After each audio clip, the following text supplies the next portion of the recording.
There is no doubt about it. America's healthcare system is in shambles. During tumultuous and trying times, the easy thing to do is to sit idly by and let whatever happens, happen. But I reject that brand of leadership. Growing up on a farm and during my tenure in the military, I was taught to lead from the front, to solve a problem as quickly and as efficiently, as humanely as possible. I was also taught to listen. I have listened to my constituents, and the top issues on nearly every person's mind is healthcare. We all realize reforms are needed, and it is our duty to pass those needed reforms. Let me paint the picture. As of today, a third of all counties in the United States only have a single health insurance plan. And most recently, Aetna has said they will be pulling out of the Nebraska Health Insurance Exchange altogether in 2018.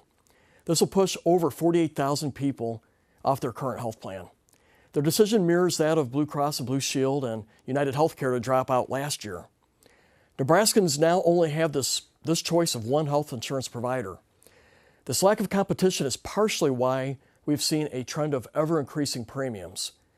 Our ACA pool structure has also negatively impacted those premiums. Last year, Nebraskans saw a 51% increase in those premiums. So this path is unsustainable, and we must act now. Medica is now the final insurer on the exchange, and they recently announced that they will be increasing premiums in Iowa by over 40%. We should expect an increase in Nebraska as well. Since taking this office, I have made a promise to all my constituents to combat the federal government's central planning and one-size-fits-all approach to our healthcare market. If we want to drive down costs, we need to get big government out of the way. Alongside my colleagues in the House, we will continue engaging in robust and open debate regarding much-needed reforms, and will work tirelessly to make those reforms happen. Months ago, we in the House passed our proposed plan. Our plan would drive down the cost of health insurance by expanding choices and would put Medicaid, one of the nation's most critical programs for those who are low income or disabled, on a practical, sustainable budget.